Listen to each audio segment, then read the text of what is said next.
Como uma semente pronta para germinar, por inteiro eu me dei a ti. As horas se foram, logo um dia se passou e chegou a hora de morrer. Junto ao rio da paz, eu sinto em minhas raízes a vida entrar. Não se acabará o ânimo que tuas águas me dão, é sem fim.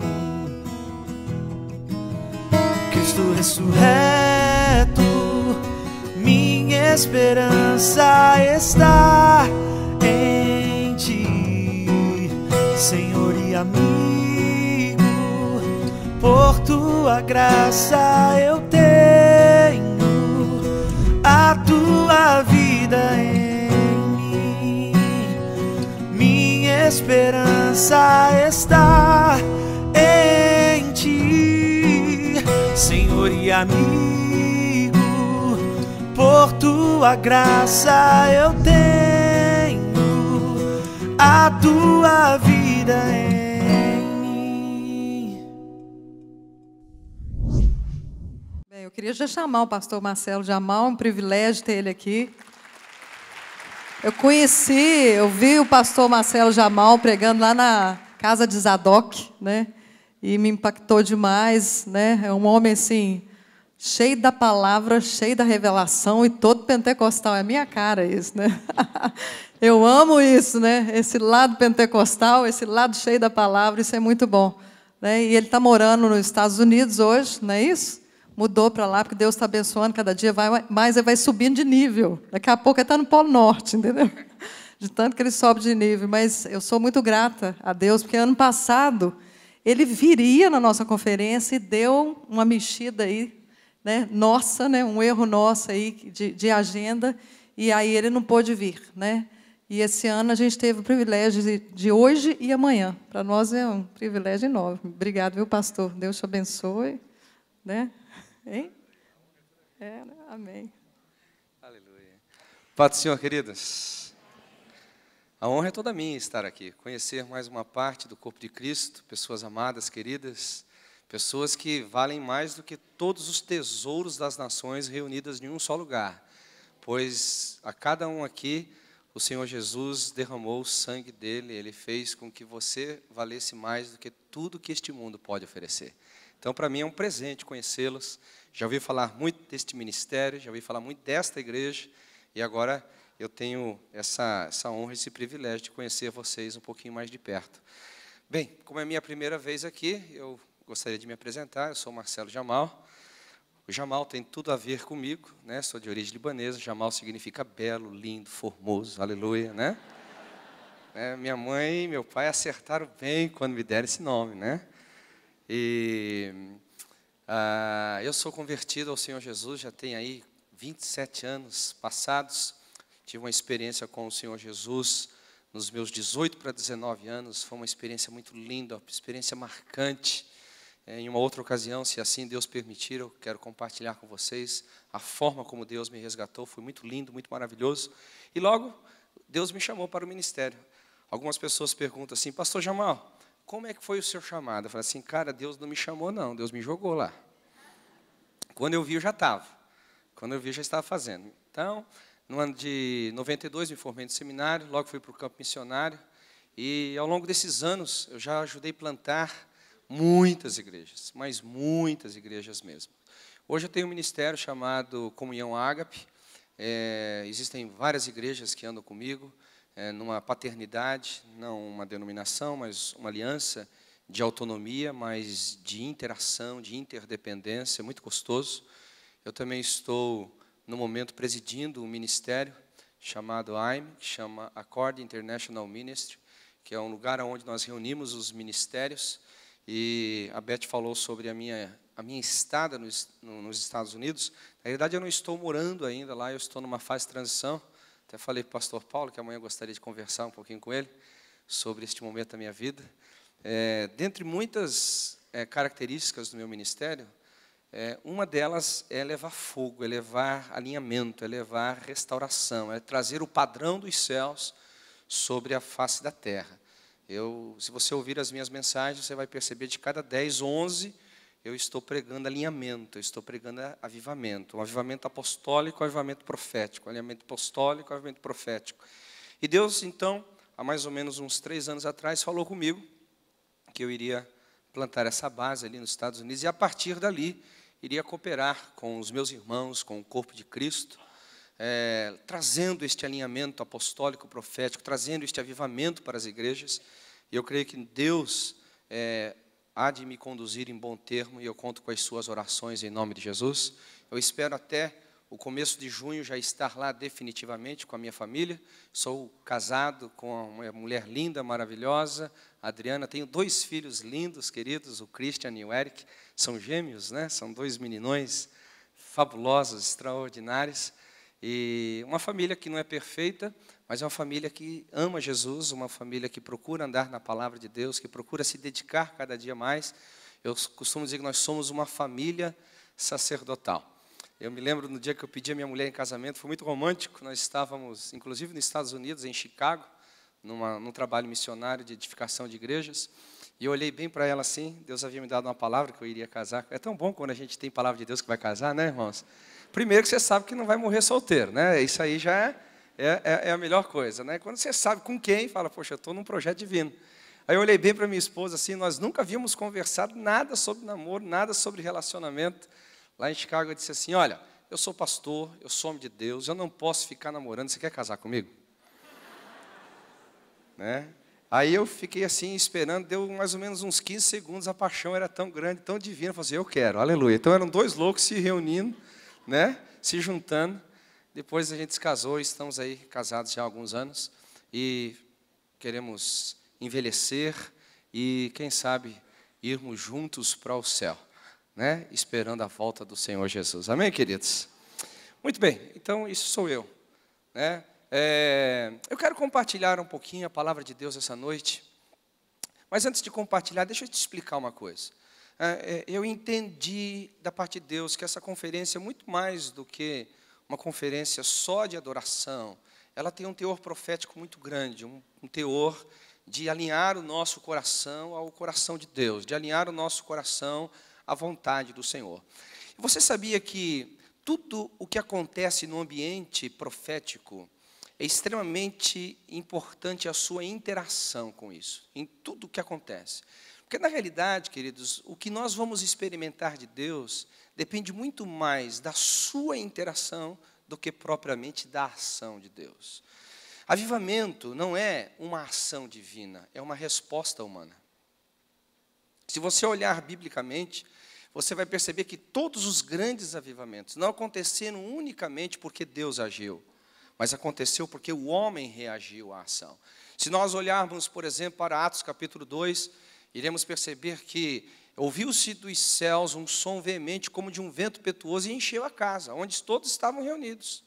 E foram vistas línguas como de fogo sobre cada um deles. Até então, a gente percebe que houve uma intervenção, uma ação, né, um derramar divino sobre aquele auditório, sobre aquelas pessoas.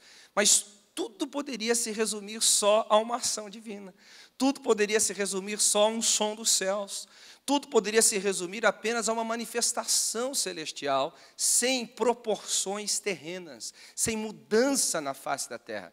Mas o texto conclui dizendo assim, e passaram a falar. Nesta interação com o Espírito Santo, nós percebemos a igreja sendo habilitada, capacitada para ir adiante. O que tem acontecido com muita gente que tem se sentido carente, com uma certa ausência de Deus na sua vida, não é de fato que Deus está longe. Na verdade, Ele nunca estará longe de você, principalmente de quem já nasceu de novo. Quem nasceu de novo aqui, diga amém. Meu irmão, Deus nunca vai estar longe de você. Deus sempre vai estar presente, Deus sempre vai estar dentro de você. O nosso problema é a interação.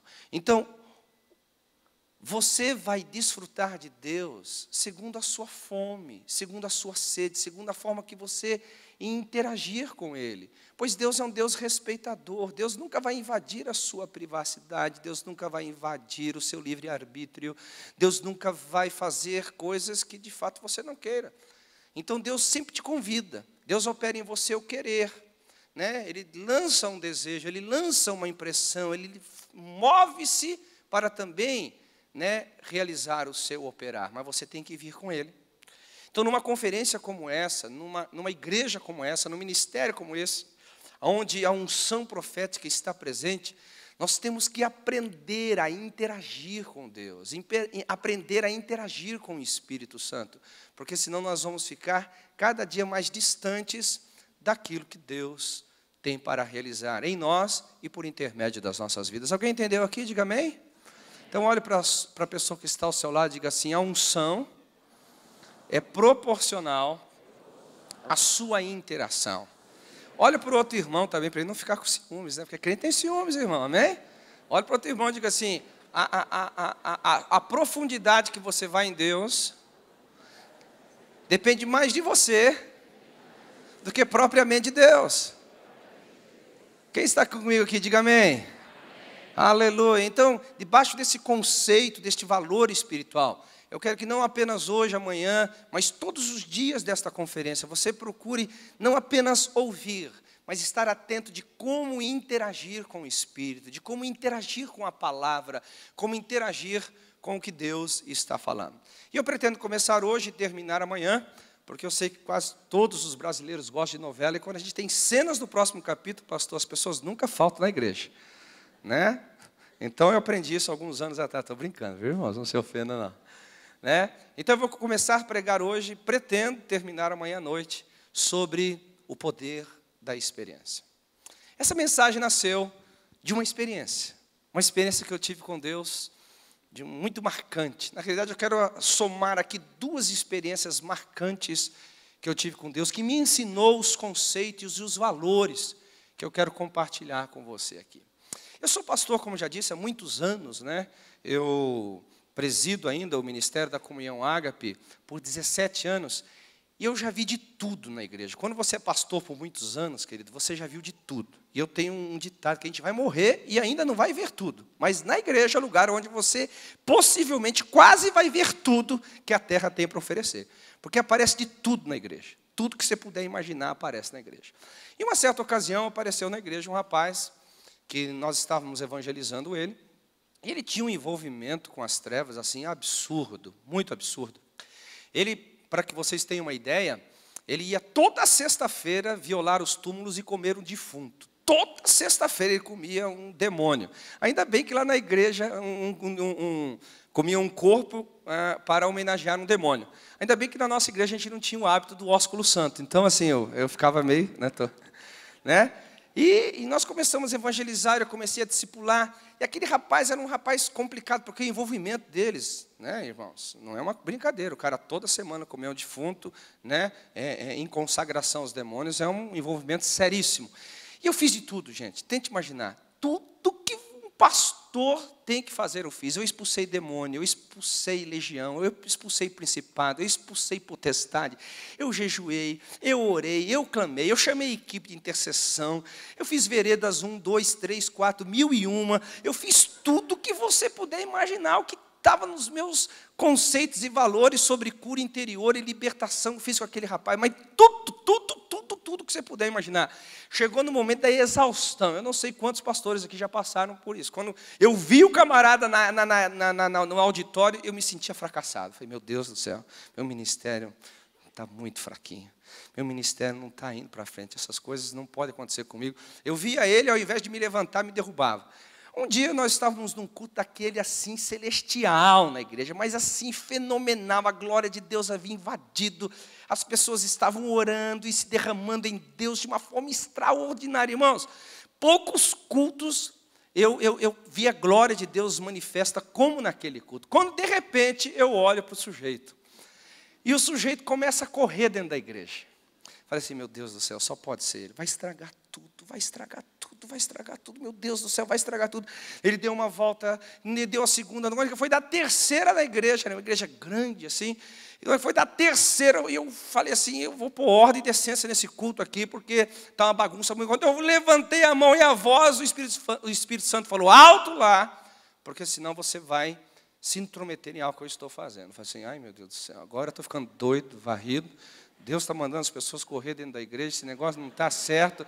Eu comecei a ficar muito confuso, irmãos, estou sendo muito honesto aqui. E tudo isso acontecendo em milésimos de segundo, eu no púlpito, e o fogo pegando, e pessoas sendo curadas. E uma coisa extraordinária. Bem, eu falei, já que Deus está ali, deixa lá. Aí chegaram os diáconos, né, a gente tem lá o guarda da unção. Pastor, o que eu faço? Eu falei, cara, Deus falou comigo que ele está nesse negócio. Então vamos observar, vamos ficar no camarote assistindo a glória de Deus manifestar aí.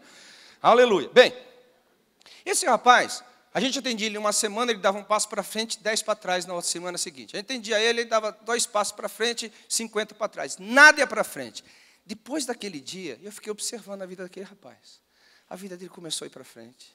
A família dele começou a ir para frente. O trabalho dele começou a ir para frente. Ele começou a ir para frente de uma forma extraordinária, extraordinária, extraordinária. E eu falei, Deus, que coisa... E eu fiquei só observando, passou 1 mês, 2 meses, 3 meses daquela experiência. O Espírito Santo veio a mim e disse assim, Marcelo, e quando Deus me chama pelo nome, é igual a minha esposa. Porque quando está tudo bem, amor, querido, como que vai, tudo bem? Quando eu escuto dentro de casa, Marcelo, eu falei, ih, caramba, eu fiz alguma coisa errada, vamos lá. Aí eu já fiquei atento, assim, pois não sei o que eu fiz de errado, já fui me entregando, né? Já fui, o que eu fiz? Eu falei assim, não, você não fez nada de errado. Você se lembra 3 meses atrás, quando aquele rapaz começou a correr dentro da igreja, e você já estava frustrado de tentar cuidar dele, libertá-lo e sará-lo, e você não estava tendo sucesso? Eu falei assim, eu lembro, Senhor. Então, deixa eu te falar uma coisa. Aquele dia, eu trouxe uma profunda libertação e uma experiência extraordinária na vida daquele rapaz. Porque naquele dia eu conciliei no coração dele a verdade com a experiência.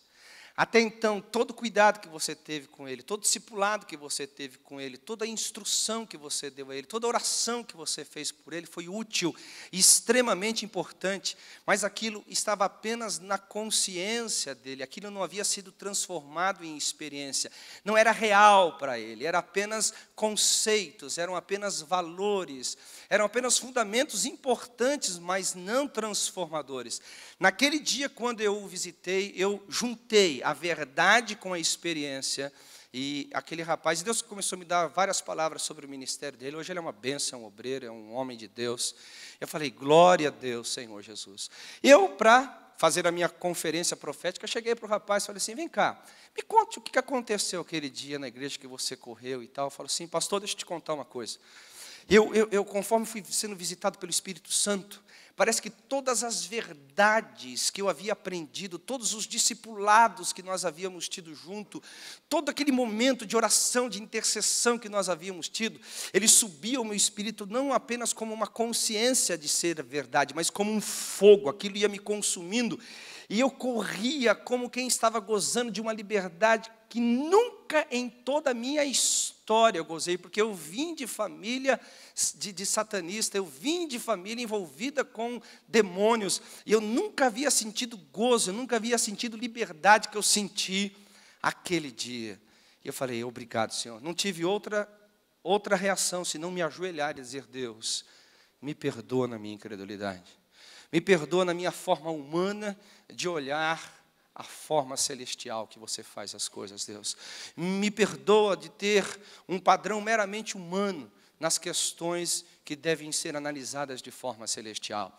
E daquele dia em diante, só faz muitos anos, Deus tem me falado de forma muito extraordinária sobre o poder da experiência. Eu poderia aqui passar horas e horas e horas e horas e horas contando experiências das mais extraordinárias, das mais difíceis com Deus. Queridos, eu não entendo porque algumas pessoas e alguns líderes menosprezam o poder da experiência.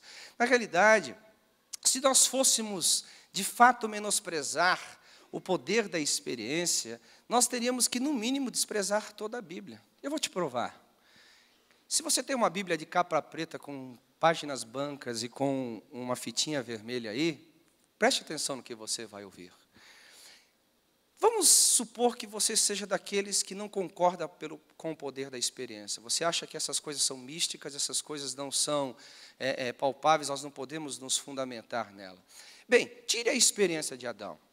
A experiência de Deus ter soprado na sua narina e ele entender a razão da sua existência. No mínimo, Adão ficaria sem senso de identidade e Adão ficaria sem senso de missão. Porque no momento que Adão abre os seus olhos, ele deixa de ser alguém inanimado e passa a ser uma alma vivente, ele tem uma experiência com Deus, uma linguagem figurada ali, quando Deus sopra nas narinas de Adão, uma linguagem de encontro com Deus. Então Adão acorda para a vida, Adão acorda para a sua existência, e ali ele tem a sua identidade, ou seja, eu sou nascido de Deus, eu tenho uma origem, e eu tenho um destino, eu nasci para me multiplicar, eu nasci para governar, eu nasci para fazer a obra de Deus.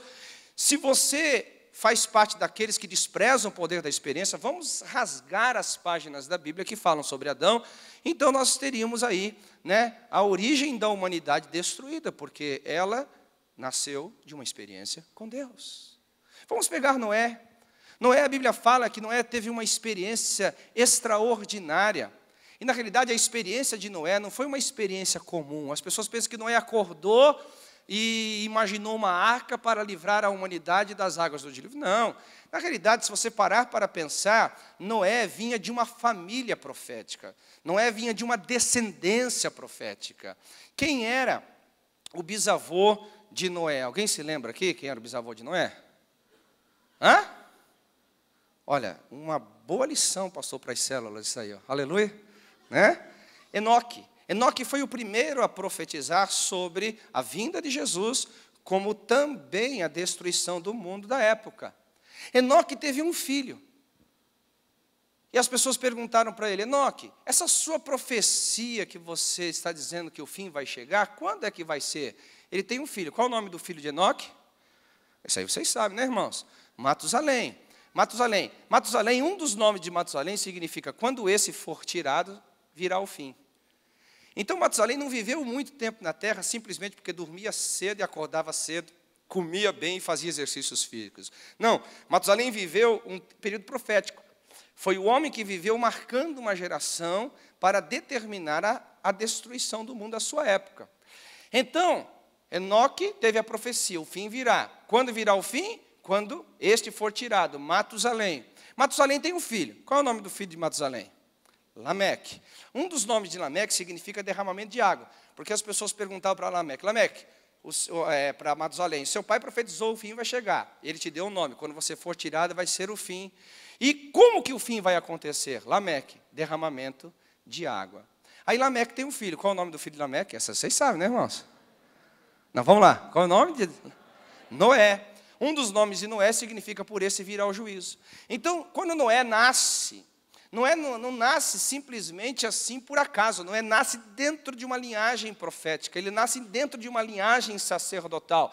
E ele, desde a sua infância, está sendo alimentado da profecia do seu bisavô, do seu avô, do seu pai. Querido, o que é isso senão uma experiência com Deus? Homens que ouviram coisas que ninguém ouviram, que entenderam coisas que ninguém entenderam. E Noé então recebe a planta da arca. Ele não era engenheiro civil, ele nem sequer sabia sobre chuva, ele não entendia nada daquilo, simplesmente ele entendeu Deus. E a Bíblia fala que pela experiência de Noé, nós temos a raça humana preservada, e pela experiência de Noé, nós temos também os animais preservados. Se Deus, querido, se Deus não tivesse dado a experiência com Noé, e ele ainda continuasse querendo relacionamento com o ser humano, ele teria que recriar o Adão.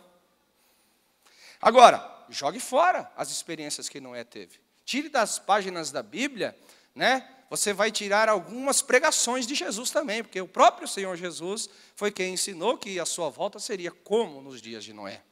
Mas, se você continuar sendo daqueles que não acreditam em experiência, rasgue essas páginas da Bíblia aí. Vamos para Abraão. Abraão, a Bíblia fala que ele estava na Mesopotâmia, e ali Deus falou com ele: sai da sua terra e da sua parentela, eu vou te levar para uma terra, e ali você vai ter filhos, eles serão mais numerosos que as estrelas dos céus e mais numerosos que a areia do mar. Que ele tira a experiência de Abraão. No mínimo, você não vai ter a nação de Israel. No mínimo, você não vai ter a vinda do Messias, que veio da descendência de Israel. A Bíblia é um livro de experiências. O que está escrito na Bíblia são fatos doutrinários, são fundamentos celestiais, mas que foram aprendidos com experiências com Deus. Falando de Abraão, Abraão foi um grande construtor de altares. Cada altar que Abraão construía, cada altar que Isaac e Jacó construía, cada poço, por exemplo, que Isaac construía, você vai perceber que eram frutos de experiências. Tire essas experiências, o que vai sobrar? Não vai sobrar nada. Vamos seguir agora então para Moisés. Moisés, um homem que, ainda que educado na ciência do Egito, tinha consciência profética do seu chamado e foi então, com a sua força, tentar libertar o povo do Egito. E a Bíblia fala que ele ficou 40 anos fugitivo, e nessa fuga ele viu a sarça pegar fogo e não se queimar. A Bíblia fala que ele se virou para ver o que era aquilo, e do meio da sarça, esses dias aconteceu uma situação muito engraçada, toda vez que eu conto essa história eu tenho que contar. Estávamos eu e minha família comendo no Einstein Bagel. Alguém conhece o Einstein Bagel aqui nos Estados Unidos? É um lugar maravilhoso para se comer, viu? Tomar café da manhã. E aí meu filho, e nós estávamos sempre sentados à mesa, a gente conta uma história bíblica. Aí minha mulher perguntou assim: Christian, o que pegou fogo lá para Moisés? Foi a sarça. E o que Deus falou para Moisés, Christian? Ele falou assim: Moisés, tire a sandália dos seus pés, porque é hora de comer bagel. Mas deixando as brincadeiras de lado, a sarça estava em chamas, mas não se consumia. E uma voz veio: Moisés, Moisés, eu estou ouvindo o clamor do meu povo. Agora tire a sandália dos seus pés e vem para perto de mim, porque eu vou te ungir e vou te levar para lá, para você ser o libertador daquele meu povo. Gente, se você tirar essa experiência de Moisés, você tira o seu chamado. Se você tira o chamado de Moisés, o povo continua escravo. Se o povo continua escravo, nós não temos uma nação. Alguém está comigo aqui? Alguém pode dar um glória a Deus aqui nesse lugar? Aleluia! Vamos seguir adiante. Se nós não temos um povo liberto, nós também não podemos dar a experiência que Moisés teve no monte, onde ele recebeu as leis, os 10 mandamentos. Aquilo ali, por mais que veio escrito em tábuas de pedra, por mais que o próprio dedo de Deus escreveu as primeiras tábuas e as segundas escritas pelo próprio Moisés, nada mais, nada menos, aquilo ali foi fruto do quê? De experiência. Quando Moisés trouxe tábuas, ele não trouxe apenas pedras, ele trouxe pedras que estavam marcadas por experiências, pedras que estavam marcadas com a glória de Deus. Queridos, se nós não acreditamos em experiência, então temos que jogar também os 10 mandamentos no lixo, nós temos que jogar a lei no lixo.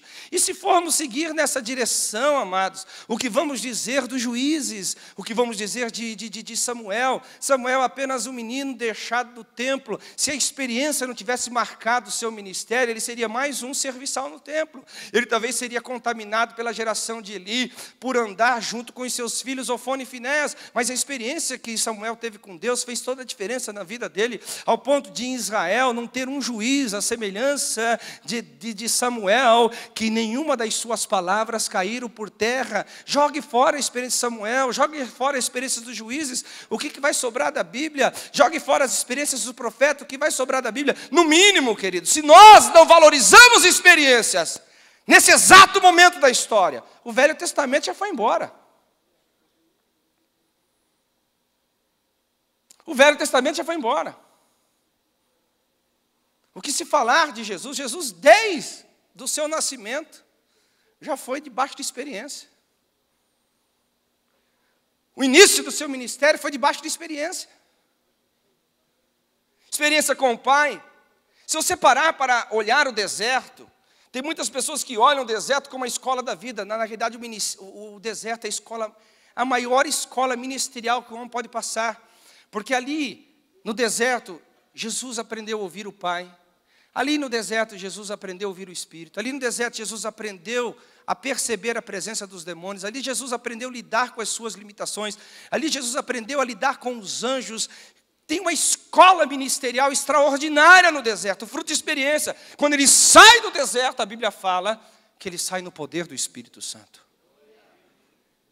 Tire essa experiência de Jesus, do Jesus homem, do Jesus carne e osso. Tire as experiências que Jesus teve quando curou os cegos, quando deu vida aos mortos, ouvido aos surdos, voz aos mudos. Tire essas experiências de Jesus. No mínimo, você já acabou de rasgar também os 4 evangelhos. Tire a experiência dos apóstolos no Pentecostes, quando ouviram um som veemente vindo dos céus, e encheu a casa, e foram repartidas sobre ele línguas como de fogo, e passaram a falar novas línguas. Praticamente 17 nações foram tocadas com as experiências que aqueles homens estavam tendo no cenáculo. Praticamente 17 nações estavam ali para adorar o Deus vivo na festa das primícias. Tire a experiência, e nós vamos perder a primeira grande colheita da igreja. O que é o livro de Atos dos Apóstolos? Na realidade, é um livro de experiências. Homens que foram caminhando e tendo experiências com Deus, homens que foram caminhando e tendo experiências com Deus, homens que foram caminhando e tendo experiências com Deus. Mas se nós somos daqueles que desprezamos experiências, achamos que elas não são válidas para os dias de hoje, porque afinal de contas nós temos que ficar com a letra e com o conhecimento e com a verdade. Então, querido, nesse exato momento, você se aliou àqueles que rasgaram também o livro de Atos. Então você já do Novo Testamento perdeu os evangelhos e perdeu o livro de Atos. E se você perde os livros de Atos, você perde a razão da existência das epístolas. Porque no livro de Atos nós temos as fundações das igrejas, e nas epístolas nós temos as fundamentações das igrejas. As epístolas foram escritas para fundamentar as igrejas que foram fundadas com experiências no livro de Atos.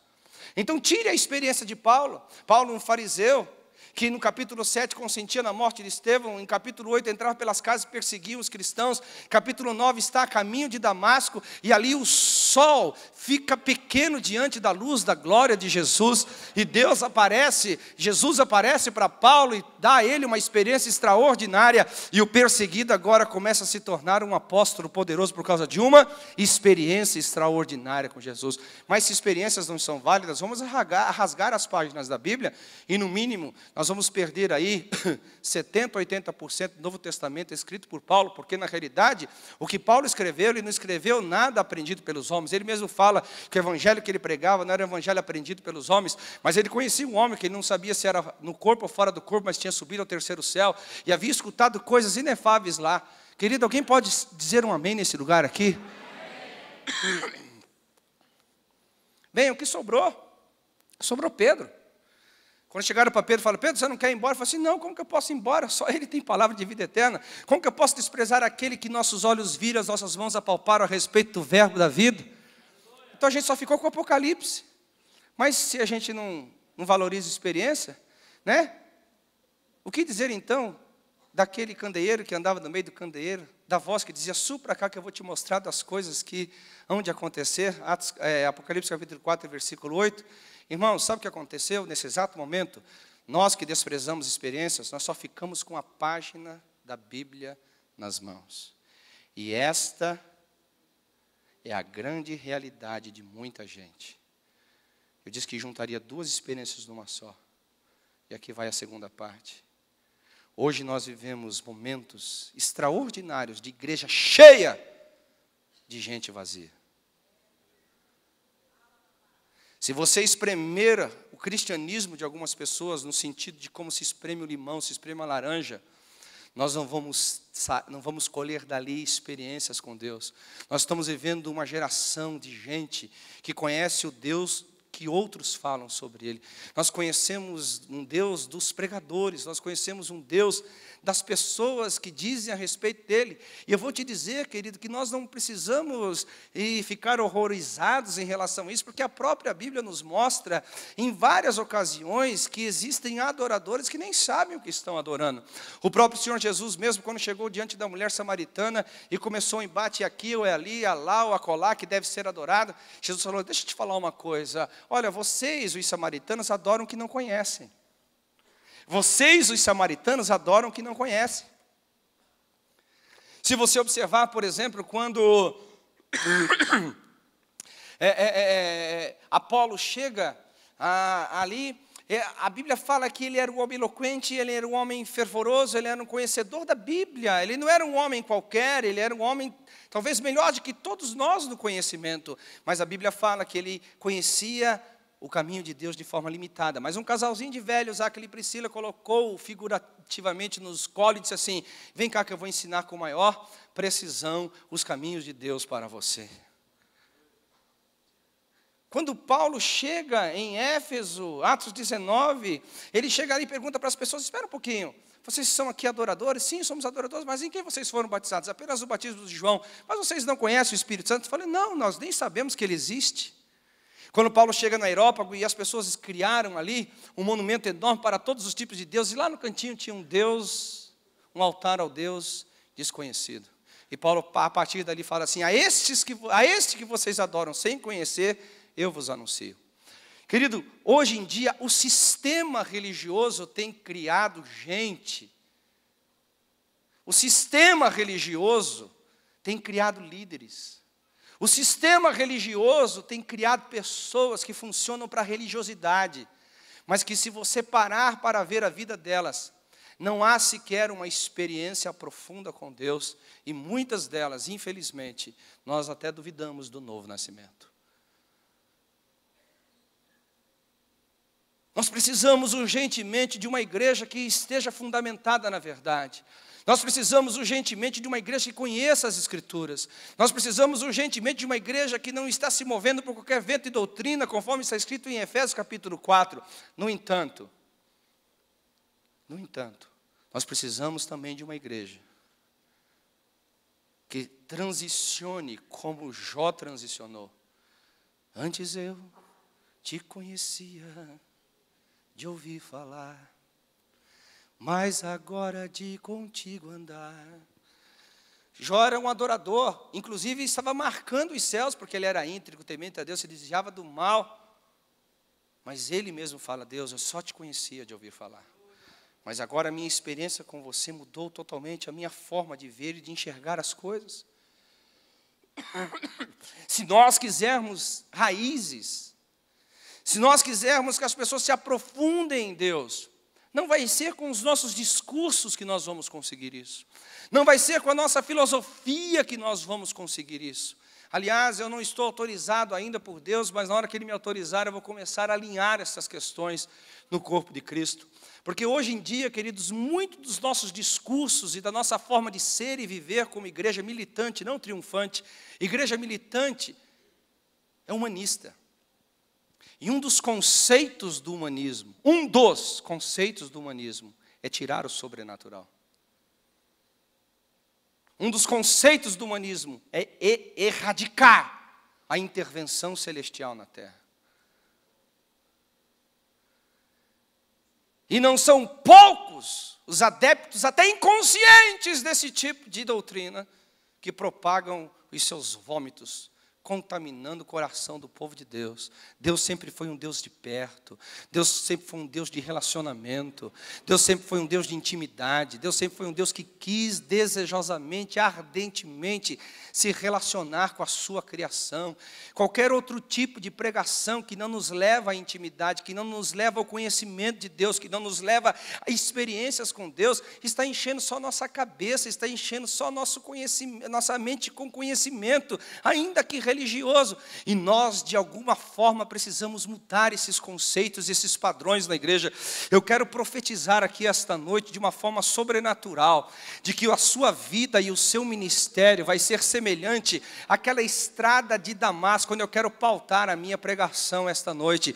Quando Paulo passou pela estrada de Damasco, ele entrou um, mas saiu outro. Quando Paulo entrou ali, ele entrou um perseguidor, mas quando saiu, saiu um apóstolo. Quando ele entrou um religioso. Quando ele saiu um adorador. Quando ele entrou no caminho de Damasco, ele entrou ali cheio de ira, rancor e ódio, mas saiu dali totalmente rendido ao padrão celestial. Eu quero declarar que você, pelas experiências pessoais que vai ter, não apenas vai ser transformado, mas vai ser um agente de transformação. Quando as pessoas passarem por perto de você, quando as pessoas passarem debaixo da influência do seu ministério, quando as pessoas estiverem aonde vocês estão, elas não vão dizer do Deus que você fala para ela, mas vão dizer: o Deus que me tocou, o Deus que me sarou, o Deus que veio ao meu encontro, o Deus que falou comigo. Querido, eu estou profetizando. Dá um chacoalhão no seu irmão, diga assim: o seu ministério vai ser ungido como a estrada de Damasco. Olha, dá um chacoalhão nele, diga assim: as pessoas que estão debaixo da sua influência, as pessoas que estão debaixo do seu governo, as pessoas que estão debaixo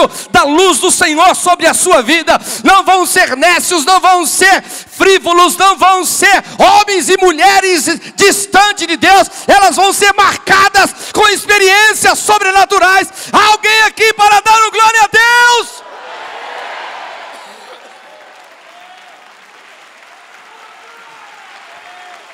Aleluia! Há um poder da experiência experiência que a minha eloquência, a minha capacidade humana nunca vai atingir. Sabe por quê? O homem não transforma o homem. O homem não tem poder de transformar o homem. Se você olhar a pregação de Paulo lá no Areópago, talvez você que estudou teologia vai ver que dentro das normativas da exegese, da homilética, da oratória, Paulo foi perfeito. Mas o texto termina assim: e alguns se converteram. Alguns se converteram. Só que você pega o texto lá, logo em seguida Paulo vai para onde? Depois que ele sai de Atenas, ele vai para onde? Há uma sequência ali. Ele vai para onde? Para Corinto. Aí quando você chega em Corinto, você vai ver Paulo escrevendo: a minha palavra e a minha pregação não consistiram mais em palavras persuasivas de sabedoria humana, para que a vossa fé não esteja apoiada em sabedoria humana, mas no poder de Deus. Querido, você tem que entender que Paulo não sofreu essa mudança radical simplesmente porque ele acordou de bem com a vida. Na realidade, ele foi marcado com o fracasso do filosofismo. Ele foi marcado com o fracasso da argumentação evangelho. Por mais que seja inteligente, eu acredito na inteligência do evangelho. Por mais que você possa filosofar o evangelho, ele é muito mais do que meramente filosofias. Ele é muito mais do que argumentos. Ele é muito mais do que falatório. A Bíblia fala que o reino de Deus não consiste em palavras, mas em poder, em poder, em poder, em poder, que em primeiro lugar vem para transformar a sua vida, a sua família, os seus negócios. Você tem que entender isso, que esse é o maior coração, esse é o maior desejo do coração de Deus. Quantos concordam que Jesus não perde tempo naquilo que ensina e faz? Diga amém. Então olhe para os olhos desse irmão e diga assim para ele: meu irmão, Deus me enviou hoje para a sua vida, para pagar um jantar depois desse culto, aleluia. Glória a Deus. Mas deixando as brincadeiras, olha para ele e diga assim: Jesus não ensina as coisas apenas por ensinar. Olha nos olhos dele profeticamente, por gentileza, diga assim: não foi por acaso que Jesus, quando ensinou a gente a orar, ele disse assim: tem uma experiência com o Pai, filiação com o Pai, relacionamento com o Pai, entendimento de quem é o Pai, sabendo que o Pai é santo, sabendo que o Pai está nos céus. Amém? Continue olhando para os olhos do irmão, dá uma paqueradinha no irmão aí, aleluia, vamos lá. Diga assim, e diga mais assim, ó, olha para os olhos dele e fale: e depois de todo esse entendimento de quem é o Pai, em onde ele está sentado, como ele se manifesta, a sua natureza santa, agora você se preocupe em trazer tudo isso lá dos céus aqui para a terra. Foi Jesus que ensinou isso. Foi Jesus que ensinou isso. Foi Jesus que ensinou isso. Foi Jesus que ensinou isso. Foi Jesus que ensinou isso. Você não está na igreja apenas para encher esses bancos confortáveis. Você não está na terra simplesmente por estar para ganhar dinheiro. Dentre muitos objetivos que Deus te salvou, é para que você seja um agente dos céus aqui na terra. Deus quer que onde você passe os céus se manifestem, aonde você passe a glória se manifeste, aonde você passe o fogo de Deus acenda, aonde você passe as pessoas possam dizer: passou aqui um homem de Deus, passou aqui um profeta, passou alguém aqui com fogo do Espírito Santo, aleluia. Deus quer que você seja esse homem. Sabe por que Deus quer isso? Porque os céus dos céus pertencem ao Senhor, mas a terra Deus deu a nós. Você tem que ser essa estrada de Damasco. Senão Paulo vai continuar perseguindo. Você tem que ser essa estrada de Damasco. Você tem que ser esse lugar onde Deus pode se manifestar, onde Deus pode falar, onde Deus pode fluir, onde Deus pode ser Deus.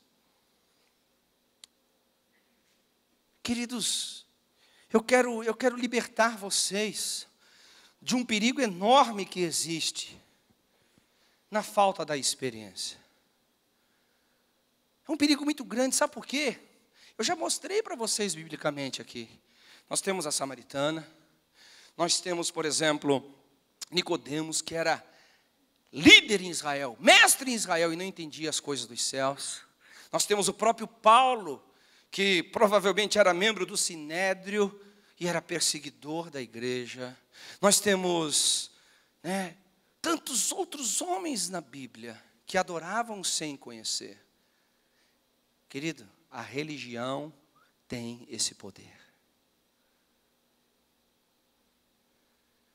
Sabe qual que é o nosso grande problema?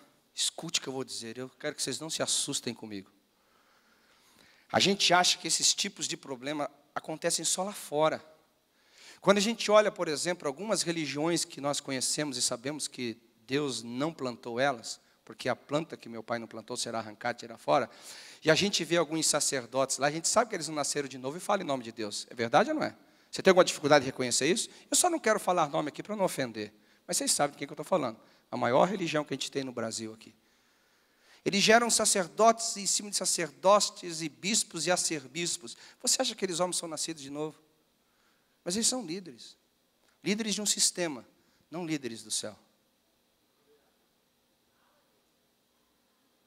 Nós temos que tomar muito cuidado para que o nosso sistema não venha a ser uma carona para essas pessoas que não conhecem a Deus, serem investidos de autoridade que o próprio Deus não deu a eles. Paulo estava investido disso. Paulo, como eu falei, provavelmente era membro do Sinédrio.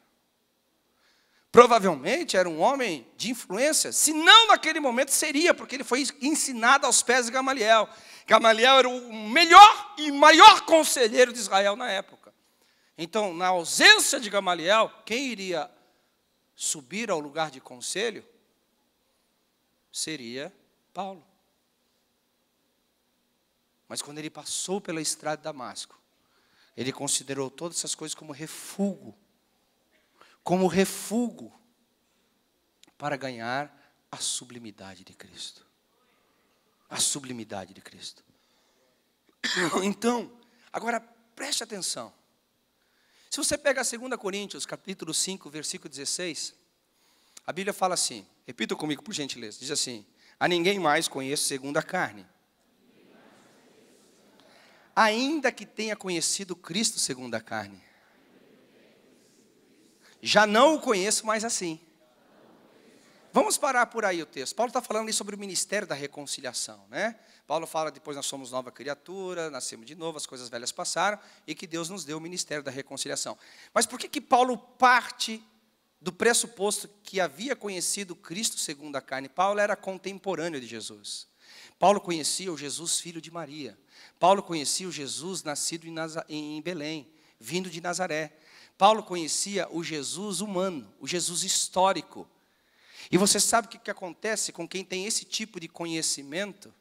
Ele tem o conhecimento intelectual da religião. Na realidade, a religião se pauta nisso. A religião que não promove experiência, a religião que não promove transformação, ela gera pessoas intelectuais que conhecem humanamente as Escrituras. Porque se você falar que Paulo não conhecia as Escrituras, você vai estar cometendo um absurdo, um erro extremamente absurdo. Porque Paulo conhecia as Escrituras. A questão é que Paulo não tinha revelação, ele não tinha experiência com Deus, ele estava dentro de um sistema. Ele funcionava dentro de um sistema. Dentro de um sistema. Escute o que eu estou falando. Sistema, sistema, sistema. Eu não tenho medo de falar que tem alguns homens que, se o sistema ruir, eles vão ficar igual barata que não tem rodapé para se dirigir. Porque eles não conhecem Deus. Eles não conhecem Jesus. Se perguntar para ele quem é Jesus, ele fala assim: não, na realidade, Jesus para mim é aquilo que o pastor pregava, mas eu não conheço, eu não sei quem ele é. Na realidade, eu funcionava dentro de um sistema.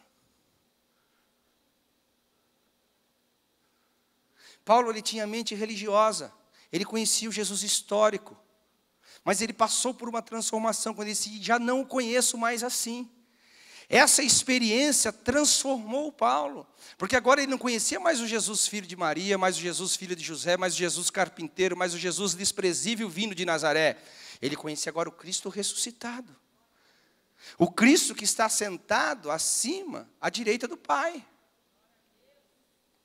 E você percebe, querido, que Paulo, como eu já disse, eu torno a afirmar, ele tinha o que? A mente religiosa. E o que a religião faz? A religião persegue. Você já parou para pensar? Que geralmente você despreza aquilo que você não conhece. Aquilo que você não tem entendimento, aquilo que não passou por você, você despreza. Eu vou dar um exemplo claro.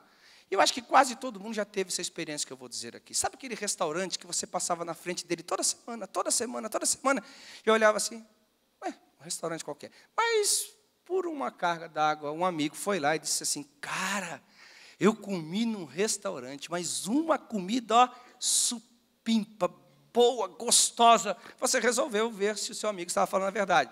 Chegou lá e hoje é cliente do restaurante. Porque o que você não conhece, você passa ao largo. Mas quando você conhece, você se torna presente.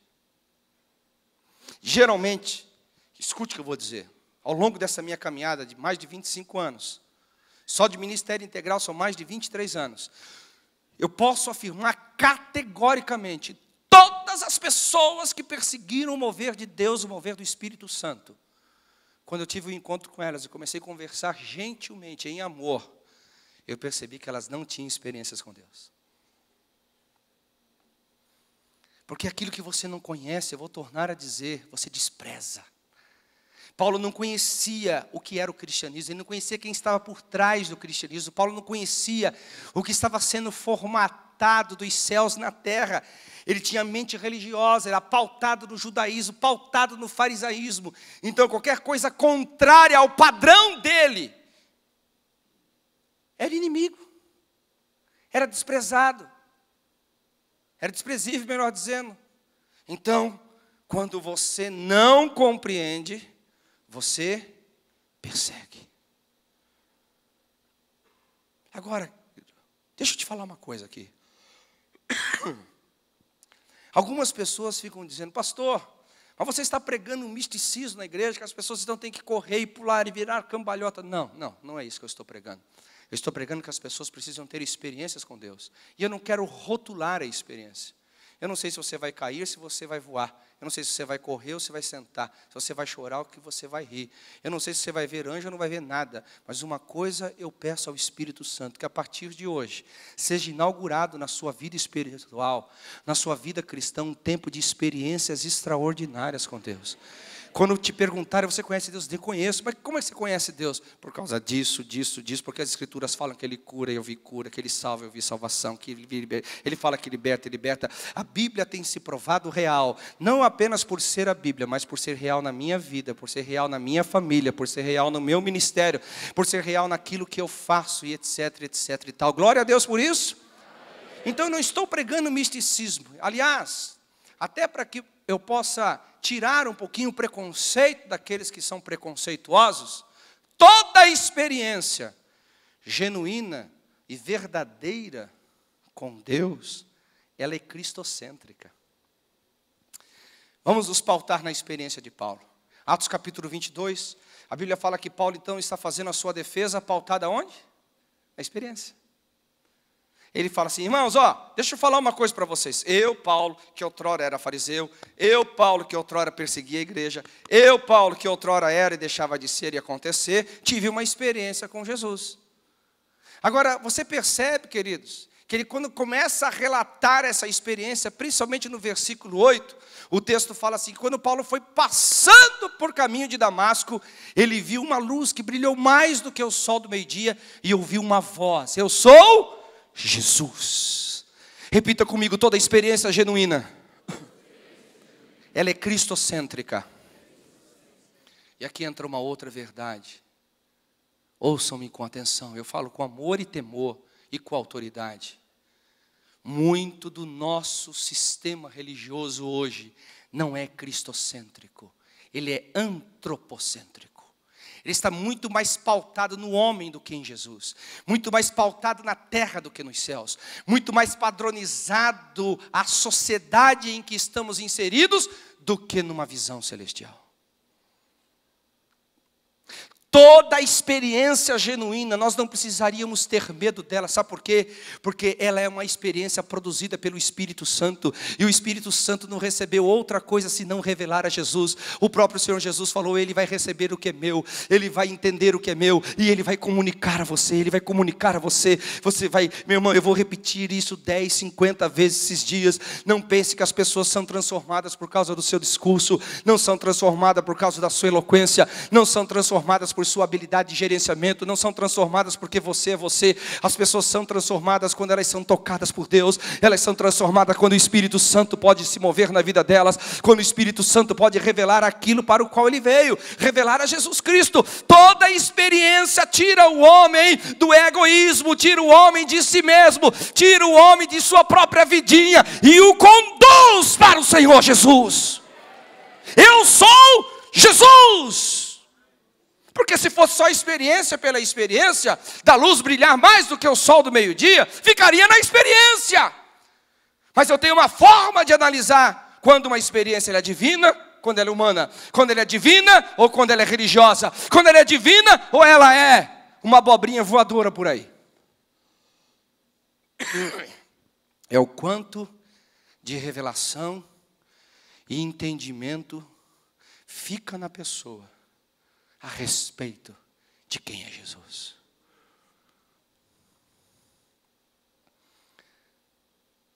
De quem é Jesus. Você entende por que nós somos uma igreja antropocêntrica e não cristocêntrica? Porque como que nós podemos expressar admiração por quem não conhecemos? Nós só conhecemos a nós mesmos, então o que sai de nós é o nosso ego, nosso filosofismo, nossa intelectualidade, que não tem nenhum problema com isso. Mas aonde estão as experiências com Deus? Aonde estão as marcas profundas do homem e da mulher que um dia resolveu andar com Deus? Aonde estão as marcas do verdadeiro cristianismo? Do verdadeiro cristianismo, que tem na sua essência a intimidade. Mas eu quero deixar aqui uma segunda marca. Eu pretendo terminar logo. Vocês me dão mais 5 minutos aí, queridos? Quem me dá 5 minutos aí? Levante as mãos, deixa eu ver. 5, 10, 15, 20, 25, 30, 35, 40, 45, 50. Opa! 60 tá bom. Não, mas eu não vou tanto assim, tem amanhã ainda para pregar. Toda experiência genuína produzida pelo Espírito Santo, ela traz a revelação da essência da pessoa de Jesus. Agora escute aqui. Toda experiência profunda com Jesus, em primeira instância, ela não apenas revela o amor e a graça e o favor de Deus por nós, ela vem também de forma confrontadora, revelando o quanto estamos na contramão dos céus. Aí eu tenho uma outra forma de ver o quanto uma experiência genuína ou não, é o quanto que ela produz de arrependimento. Eu sou Jesus, Paulo, só que tem uma coisa, a gente vai ter que se acertar aqui, porque você está me perseguindo. Você está na contramão do que eu estou fazendo. Você está à deriva do meu plano celestial. Nós precisamos ajustar os padrões aqui. Toda experiência profunda com Deus produz arrependimento e, consequentemente, santificação. Irmãos, depois de muitos anos de ministério, quando eu olho uma pessoa envolvida com o pecado, a minha preocupação não é nem tanto mais o quanto ela está envolvida com o pecado, é o quanto ela não conhece Jesus. Por exemplo, quantos concordam que nós somos fracos e tendenciosos ao pecado? Diga amém. Mas quantos concordam, por exemplo, que a Bíblia fala que os ladrões não vão ao reino dos céus? Diga amém. Não estou ouvindo. Os mentirosos não vão para o reino dos céus. Os homossexuais não vão para o reino dos céus. Está escrito na Bíblia isso? Está na sua Bíblia isso? Eu estou inventando alguma coisa? Então olha para os meus olhos. Como que você pode chamar isso de fraqueza? Isso não é fraqueza. Isso é falta de experiência com Deus. Porque isso vai te levar para o inferno. Fraqueza não te leva para o inferno. Jesus veio para te libertar do poder do pecado. Romanos capítulo 8 diz: o que era impossível à lei se tornou possível à graça. Portanto, nenhuma condenação há mais para aqueles que estão em Cristo Jesus. Porque a lei do Espírito de vida te tirou, te libertou da lei do pecado e da morte. Escute que eu vou te dizer uma coisa, meu irmão. Escute, eu estou falando com muito amor e com muita graça aqui. Uma pessoa que está 1, 2, 5, 10 anos, 20 anos dentro de uma igreja, ainda continua mentindo, ainda continua roubando, ainda continua envolvido com a homossexualidade, não tem nenhum problema com isso. Mas não diga que você conheceu Jesus. Você está dentro de um sistema religioso, mas você não teve experiência com Jesus. Porque você não pode chamar isso de fraqueza. Fraqueza não te leva para o inferno. Fraqueza te leva para a graça. Pecado te leva para o inferno. Jesus te libertou do poder do pecado. Tem muita gente, querido, tem muita gente. O seu problema não é de fraqueza, o seu problema é de natureza. Natureza, você não nasceu de novo. Agora, de onde vem o nascimento? O novo nascimento vem de uma experiência com Jesus. Quando as pessoas perguntaram para Jesus, como é que vai suceder isso? Como que o homem pode nascer de novo? Jesus fala, isso é impossível aos homens, mas é possível a Deus. Uma das mais poderosas armas que nós temos do cristianismo está sendo banalizada pelo filosofismo e pelo humanismo. Que nós somos escravos de pecados que não podemos se ver livres dele. Sabe por que a gente prega isso? Sabe por que a gente vai nesse tipo de pregação? Porque a gente tem que aplacar nossa consciência. A gente tem que criar um sistema religioso para encobertar aquilo que está nos destruindo. Mas eu estou aqui como profeta de Deus. Isso vai te levar para o inferno. Isso vai te levar para o inferno. Você não pode mais ser enganado por essa mentira. Isso não é fraqueza. O pai da mentira é o diabo. Deus não está envolvido nisso. Você tem que entender isso. Agora, por que você não para de mentir? Não é porque você não consegue, é porque você não tem experiência com Jesus, meu irmão. Desculpa a gente falar. Porque se você pudesse mudar por si mesmo, Jesus não teria morrido na cruz. Ele não teria enviado o Espírito Santo. Se o próprio homem pudesse transformar o homem, se o próprio homem automaticamente pudesse parar de mentir, automaticamente pudesse parar de roubar, automaticamente pudesse parar de se prostituir, automaticamente pudesse parar de ser tendencioso ao pecado, não haveria necessidade da obra da cruz. A obra da cruz não veio só satisfazer a exigência de santidade de Deus. A obra da cruz também veio trazer poder para nos libertar da maior escravidão que o homem se meteu, que foi no pecado. Então hoje, quando eu vejo pessoas andando em pecado, mesmo estando dentro da igreja, sem raízes em Deus. Porque a planta dá fruto segundo as suas raízes. Mas a gente tem, o filosofismo. Nós temos o antropologismo. Nós temos esse monte de besteira que está invadindo os nossos púlpitos, fazendo com que você, homem e mulher de Deus, continue escravo. A experiência de Paulo fez com que ele conhecesse Jesus. E essa experiência foi confrontadora. Olhe para os meus olhos, eu vou dizer assim para você.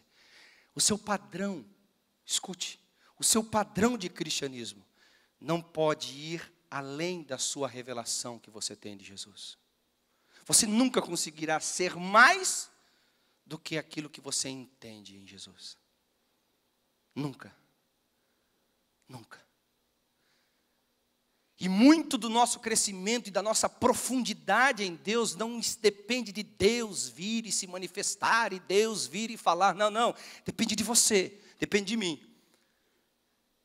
Escute com atenção, estou falando com muito amor aqui. O seu crescimento está limitado à profundidade do seu arrependimento. Você nunca irá crescer mais em Deus do que onde o seu arrependimento já chegou.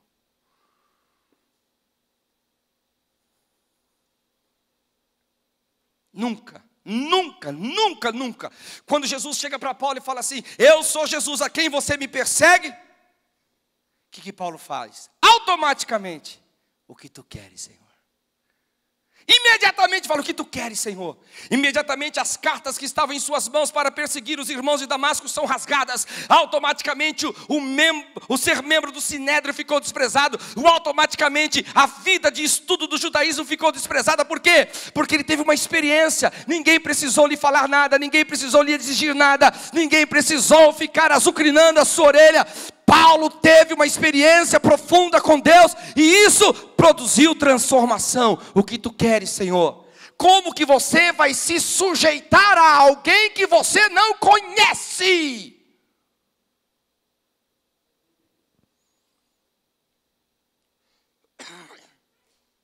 Eu digo que é até uma... Como que eu posso dizer aqui para não ofender? Eu posso dizer que é até um sacrilégio pedir para alguém que não nasceu de novo andar em santidade. É impossível. Uma jaqueira não produz maçã.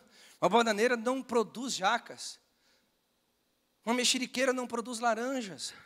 Cada um vai dar o fruto segundo as suas raízes. Vou te provar que você não vai além de onde o seu arrependimento já chegou.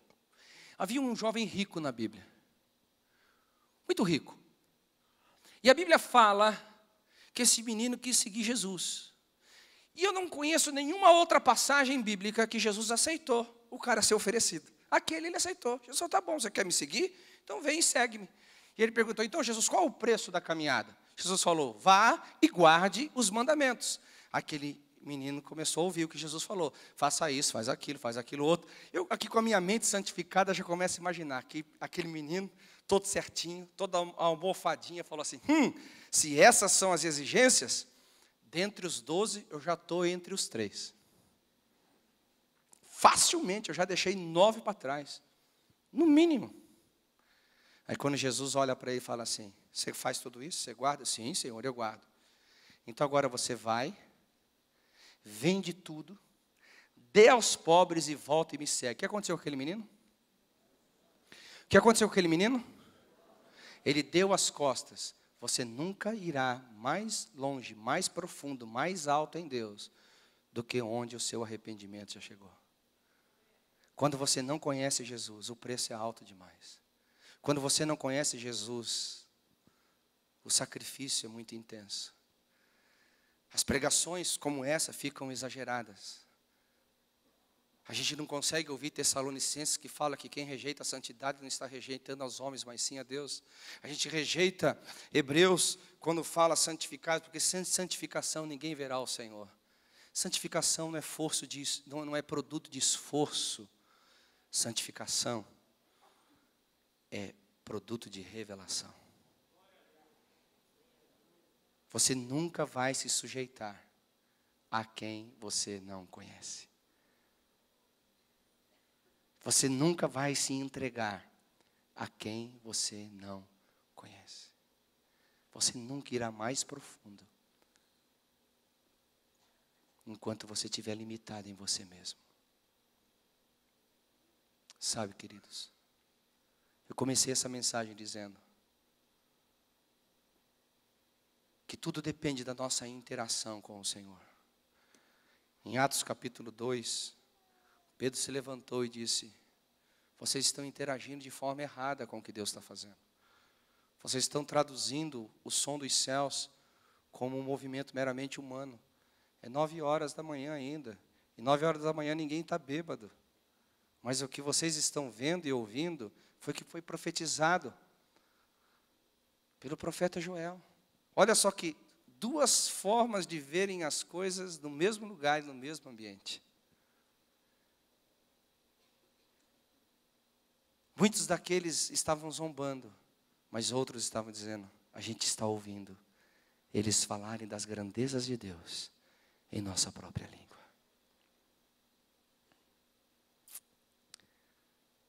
Onde estão suas raízes? No sistema ou em Deus? Onde estão suas raízes? Se veja hoje sendo exprimido por Deus. E um livro sendo escrito a respeito do seu cristianismo. em um livro sendo escrito a respeito da sua conduta em Deus, em um livro sendo escrito a respeito dos seus pensamentos, me diga como seriam as páginas dele. Paulo, quando se levantou, Atos capítulo 22, ele chega bem forte dizendo: queridos irmãos, todos vós sabem qual foi a minha conduta entre vocês. No entanto, no caminho de Damasco, eu tive uma experiência. Daquele dia em diante, a sua vida não foi mais preciosa a si mesmo. Daquele dia em diante, o morrer para ele era lucro. Daquele dia em diante, um só objetivo ele tinha: de cumprir com o seu ministério. Mas novamente eu termino dizendo: como que você vai ter essa profundidade de entrega, de rendição, com alguém que você não conhece?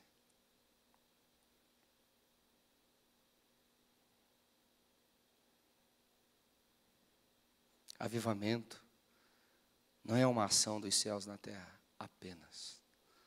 Avivamento é quando a gente interpreta o som dos céus e reproduz ele aqui na terra, falando aos homens das grandezas de Deus. É interação entre céus e terra, entre Deus e homens. Se não houver isso, nós vamos ficar clamando uma vida inteira por avivamento e nunca vamos ver. Mas essa noite eu estou debaixo de uma incumbência profética. Eu estou debaixo de uma incumbência celestial para vir quebrar algumas cadeias no seu coração, para vir quebrar algumas racionalidades, desculpe a palavra dura, mas imbecis, que estão te roubando de Deus, que estão te tirando de Deus, que estão tirando o melhor do cristianismo, que é Deus. Tudo depende da sua interação. De você dizer: Deus, esse pregador está certo. Eu não posso mais continuar dessa forma. Eu não posso mais continuar fazendo parte de uma igreja cheia de gente vazia. Eu preciso me entregar mais. Eu preciso te buscar mais, Senhor. Eu preciso usar o que eu mais tenho de autoridade da vida, que é o livre-arbítrio. Eu não posso criar por mim mesmo as experiências, Deus, mas eu posso desejá-las. Eu posso dizer: eu estou aberto, Senhor, eu estou sem preconceito, Deus. Eu reconheço que eu preciso ser tocado, eu preciso ser transformado, eu preciso ser uma pessoa diferente. Enquanto não houver isso, meu querido, você vai continuar só desejando, mas não vai ter experiências. Venha a Ele. E eu não digo só você que está seco, vazio, mas você que já teve experiências que hoje são só histórias. Parece que o odre está seco, parece que não sai mais vinho daí, não sai mais azeite daí. Mas Deus me trouxe aqui esses dias para renovar a sua paixão pelo sobrenatural, para renovar a sua paixão por uma intervenção divina, para renovar a sua paixão por um Deus que atua na terra, que atua nos homens, um Deus que visita, um Deus que está criando uma estrada de Damasco hoje aqui à noite.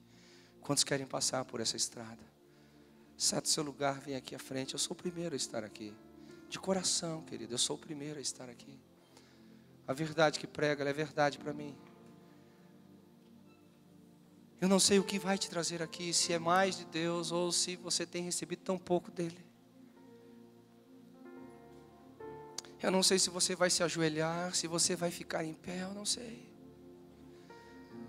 Vem cá, meu querido, deixa eu te falar uma coisa. O meu objetivo não é te expor, então como nós estamos no meio da multidão, ninguém vai saber o que você está fazendo aqui, senão propriamente Deus. Saia do poder do pecado. O pecado não foi feito para você. A mentira, o engano, a hipocrisia não foi feito para você. Você pode se ver livre disso. Pastor, homem de Deus, líder, saia do filosofismo. Venha ouvir o som dos céus. Será que nós podemos ter um ministério de música em adoração ao Senhor aqui? Eu não vou aqui forçar a situação, mas eu vou deixar que a sua paixão por Jesus, o seu amor por Ele faça com que lágrimas voltem a correr dos seus olhos. Façam com que o seu coração volte a palpitar novamente por Ele como outrora. Oh! Oh!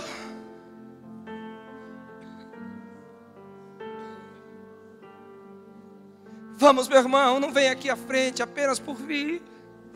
Rasgue não apenas as suas vestes, rasgue o seu coração e diga: Deus, não pode mais continuar dessa forma. Eu não posso continuar com os ouvidos tão fechados, eu não posso continuar com o coração tão cerrado, eu não posso continuar com uma vida tão seca, eu não posso continuar com essa indiferença, com esse sentimento de distanciamento, com esse sentimento, Senhor, que Tu estás tão longe de mim.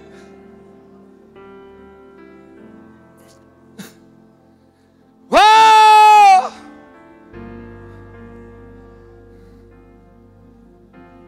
Vamos. Pode vir o ministério de música aqui. Vamos. Vamos, vamos, vamos, vamos. Fale com Deus.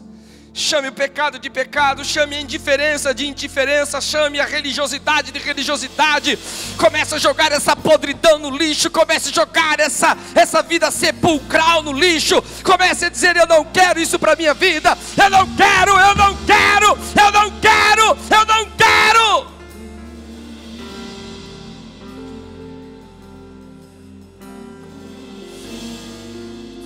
Invoque o Espírito Santo.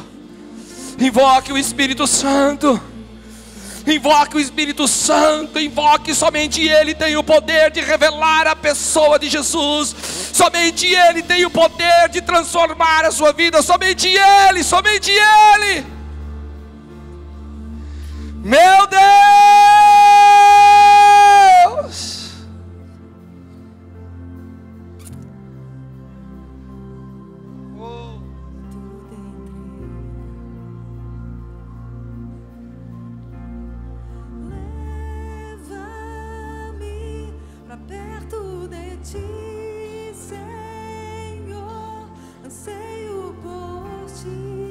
Vamos, vamos, vamos, vamos, vamos, vamos. Vamos, meu querido, vamos. Essa palavra não veio para te condenar. Essa palavra não veio para te trazer peso ao coração. Essa palavra é uma palavra de um Deus apaixonado que não aguenta mais a sua distância dEle, a sua indiferença em relação a Ele, a sua religiosidade que tem se tornado uma muralha de separação entre você e o Senhor. Essa palavra é de um Deus apaixonado que quer você próximo, que quer você tocado, mexido, transformado por Ele. Reaja ao toque de Deus, reaja, reaja. Grite, salte, pule, dance, chore. Não fique indiferente.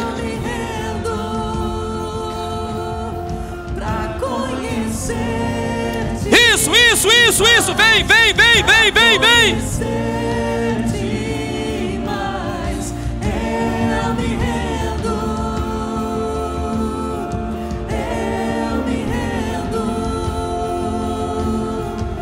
Flua, flua, flua, flua.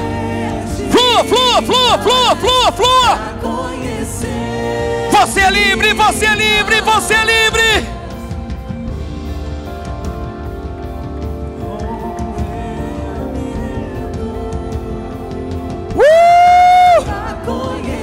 Meu Deus, há uma nuvem de graça, há uma nuvem de glória invadindo a sua vida aqui.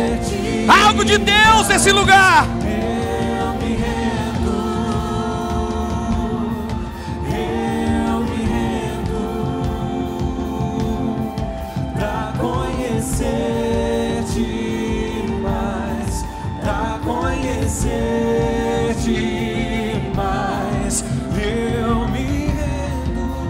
Vamos, sejam intensos em Deus, sejam intensos em Deus, como vocês nunca foram. Sejam intensos, sejam intensos. Clame por Ele, clame por Ele, clame por Ele. Vento de poder sopra em meu viver, faz eu querer, faz eu querer em mim. intensidade, intensidade em Deus. Adore-o com paixão, adore-o com fogo, adore-o com vida, adore-o, adore-o.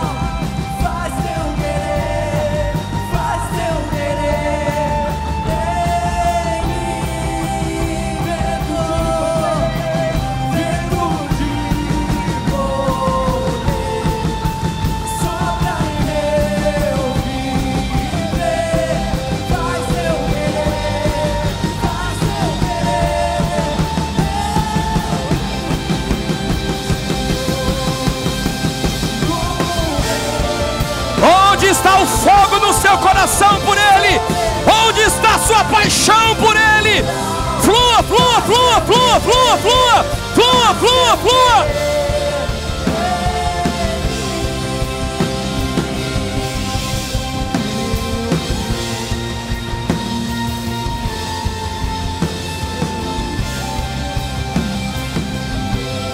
Meu Deus, que fogo, que fogo, que fogo! Que fogo, que fogo! Recebe esse fogo, recebe esse fogo! Fogo, fogo, fogo, fogo, fogo!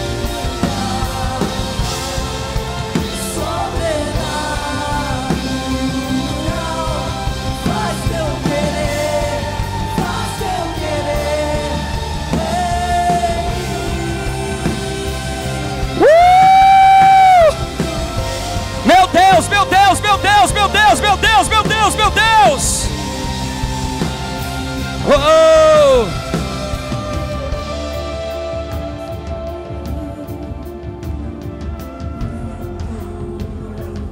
Meu Deus, que glória! Isso, não tenha vergonha do Espírito Santo. Não tenha vergonha do fogo de Deus. Não tenha vergonha da manifestação do Espírito Santo. Não se intimide. Deixe quem está ao seu lado, à sua direita, à sua esquerda. Você é livre. Você é livre. Você é livre. Livre, livre, livre, livre.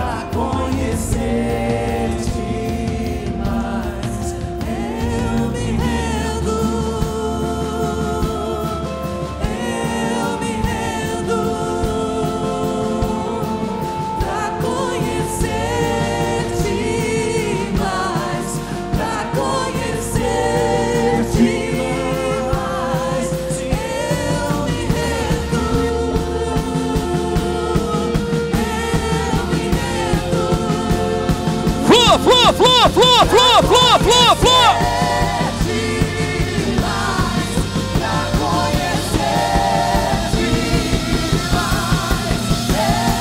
Interaja com o Espírito Santo, interaja com o Espírito Santo.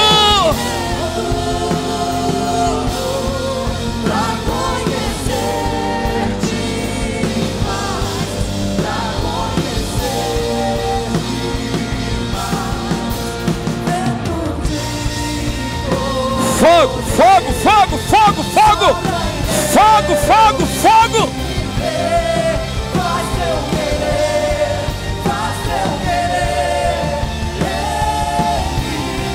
Meu irmão, eu quero te encorajar essa noite a você colocar as mãos sobre o ombro de alguém.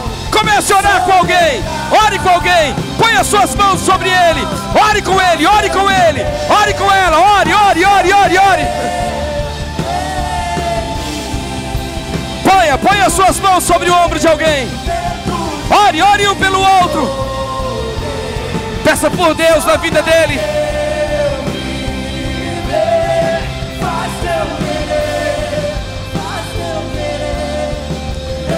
Aviva a sua obra, Senhor. Aviva a sua obra, Senhor. Aviva o seu povo, Senhor.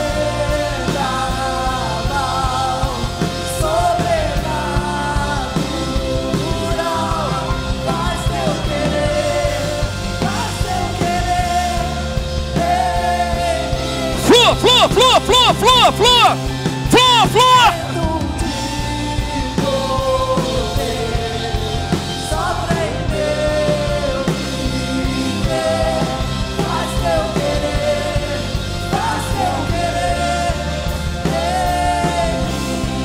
Os líderes autorizados pela igreja imponham as mãos. Libere o coração das pessoas. Libere o Espírito Santo sobre as pessoas. Flua, flua, flua, flua, flua.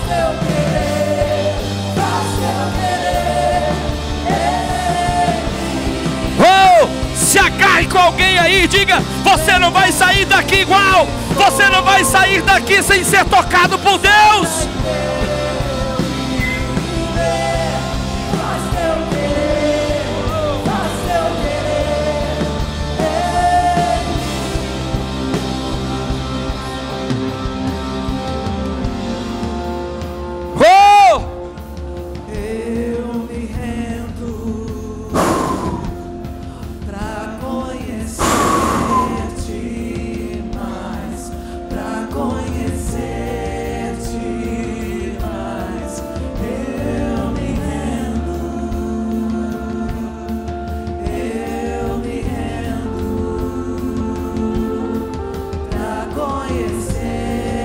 Deixa ele vir, deixa ele vir.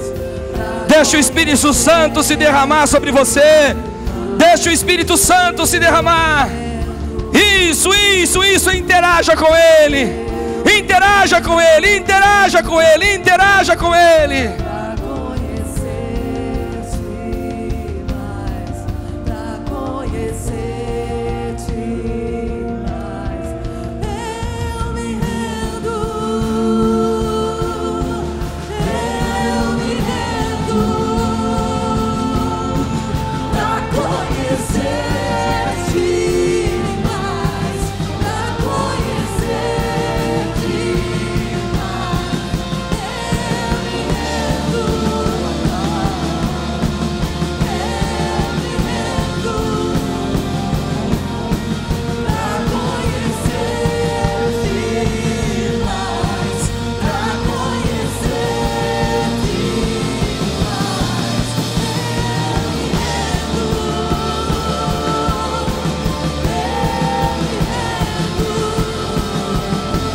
Isso, seja embriagado do Espírito Santo.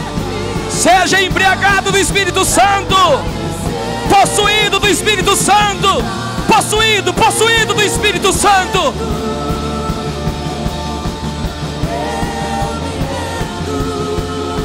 Fogo, fogo, fogo, fogo, fogo. Fogo, fogo, fogo.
boca ao Senhor.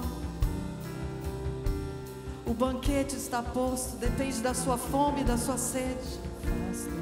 O banquete está nesse lugar. Depende da nossa fome e da nossa sede ao Senhor. Fala: Deus, eu me rendo, eu me rendo. Eu me rendo ao Senhor. Deus, eu quero mais do Senhor. Eu quero mais de Ti, Senhor. Eu quero mais de Ti, Senhor. Como Enoque, que andou com Deus, e andou com Deus, e andou com Deus, até que ele já não mais era, mas Deus o tomou para si. Ele se misturou com Deus. Já não era mais ele, mas Cristo que vive em nós. Queremos mais de Ti, Senhor Deus. Queremos andar com o Senhor, andar com o Senhor, andar com o Senhor, e já não sermos mais nós, mas o Senhor que vive em nós. Nós nos rendemos a Ti, Deus. Nos rendemos a Ti. Queremos mais de Ti, Senhor.